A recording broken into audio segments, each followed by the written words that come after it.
Assalamualaikum warahmatullahi wabarakatuh. Halo, apa kabar? Semoga sehat selalu ya. Di video kali ini karena ada beberapa DM yang menyebutkan untuk menambah soal tentang teks persuasi. Jadi di video kali ini kita akan coba untuk membahas 5 soal lagi ya. Kalian gak bosen kan? Semoga tidak. Jadi di video kali ini kita akan belajar soal tentang teks persuasi lagi. Simak video ini sampai selesai ya, jangan di skip. Baik, kita langsung ke pertanyaan yang pertama. Bacalah kutipan teks persuasi berikut. Menurut para ahli kesehatan, hal umum yang menyebabkan orang mengalami gangguan pencernaan antara lain pola makan tidak teratur dan sering terlambat makan. Mereka pun kurang mengonsumsi sayur dan buah. Mereka juga kurang memperhatikan gizi makanan. Salah satu upaya menjaga saluran pencernaan agar tetap sehat adalah makanlah dengan pola makan sehat dan seimbang. Kalimat pertama, paragraf di atas menggunakan kaidah kebahasaan berupa A. Kata perujukan, B. Kata keterangan kausalitas, C. Kalimat ajakan, D. Kata kerja mental. Jadi, pertanyaan kali ini berkaitan dengan kaidah kebahasaan yang digunakan dalam teks persuasi ya. Jawabannya apa? Kita sebenarnya cukup melihat ke kalimat pertama tanpa harus membaca teks yang panjang ini. Kalimat pertama berbunyi, menurut para ahli kesehatan, hal umum yang menyebabkan orang mengalami gangguan pencernaan antara lain pola makan tidak teratur dan sering terlambat makan. Terdapat kata menurut para ahli yang merupakan contoh dari kalimat perujukan. Jadi jawaban yang tepat pasti pilihan jawaban yang A. Lanjut ke pertanyaan yang kedua. Kalimat berikut yang termasuk fakta adalah A. Menurut saya, Omikron adalah varian virus yang tidak terlalu berbahaya.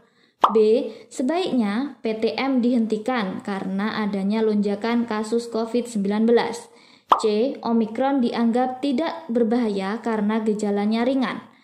D. Omikron adalah varian baru dari virus penyebab COVID-19.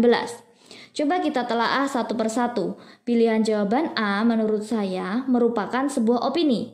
Ada kata menurut saya itu merupakan sebuah opini ya. Pilihan B. Ada kata sebaiknya yang juga merupakan bagian dari opini atau pendapat. Sedangkan pilihan jawaban C juga merupakan opini karena kata dianggap. Dianggap bukanlah sesuatu yang pasti atau sifatnya subjektif. Jadi, jawaban yang sesuai adalah pilihan jawaban D. Lanjut soal yang ketiga. Kalimat berikut yang termasuk pendapat adalah A. Vaksinasi adalah salah satu cara mencegah penularan COVID-19. B. Mungkin kasus COVID-19 tidak naik jika PPKM diberlakukan saat tahun baru. C. Virus penyebab COVID-19 dapat menular melalui media udara. Dan D. COVID-19 ditemukan kali pertama pada tahun 2019. Jika soal sebelumnya adalah fakta, sekarang kita mencari opini. Jawaban mana yang sesuai? Seperti kita tahu, opini atau pendapat sifatnya subjektif, belum tentu benar, masih abu-abu, seperti kamu. Jawaban yang tepat adalah jawaban B, karena terdapat kata mungkin yang merupakan ciri dari opini.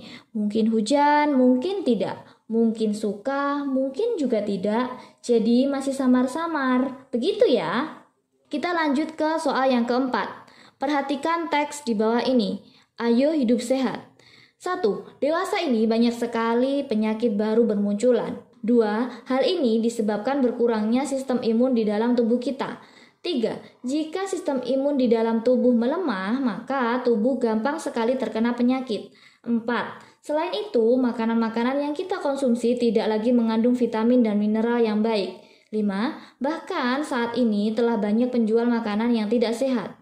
6. Terlebih lagi dengan padatnya aktivitas membuat kita tidak memiliki waktu untuk berolahraga.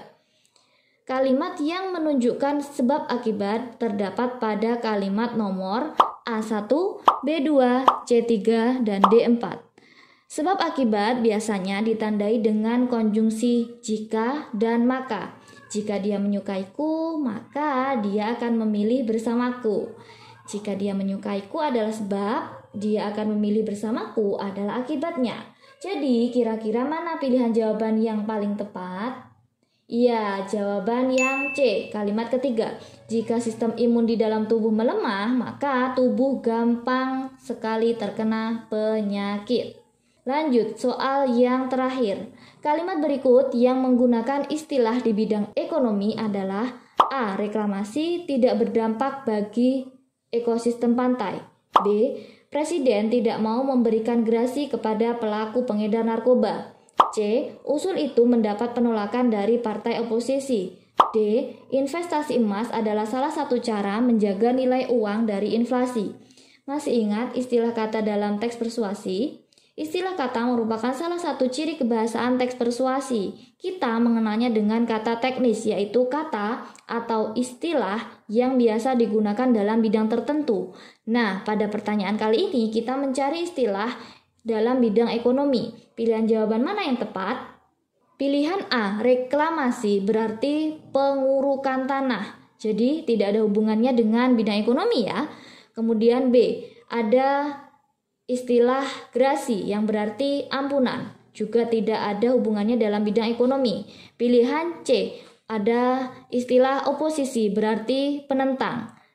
Pilihan C ini juga tidak ada hubungannya dengan bidang ekonomi. Yang terakhir D, ada istilah investasi dan inflasi. Investasi artinya penanaman uang atau modal dalam suatu perusahaan atau proyek. Kemudian inflasi artinya adalah kemerosotan nilai uang kertas karena banyaknya dan cepatnya uang beredar.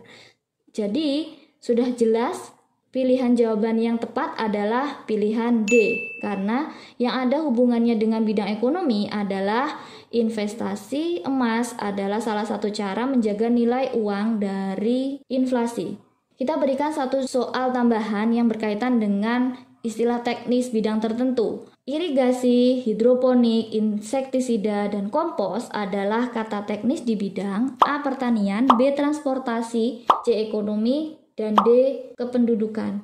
Sudah jelas jawabannya adalah A. Bagaimana? Adakah pertanyaan yang ingin kalian ajukan? Jika ada, silakan tulis di kolom komentar lagi ya. Dan sekian video kita kali ini. Apabila ada kekurangan materi dan kesalahan, saya mohon maaf yang setulus-tulusnya. Apabila kalian mempunyai perbedaan pendapat, kalian juga bisa langsung komentar ataupun tulis di DM IG.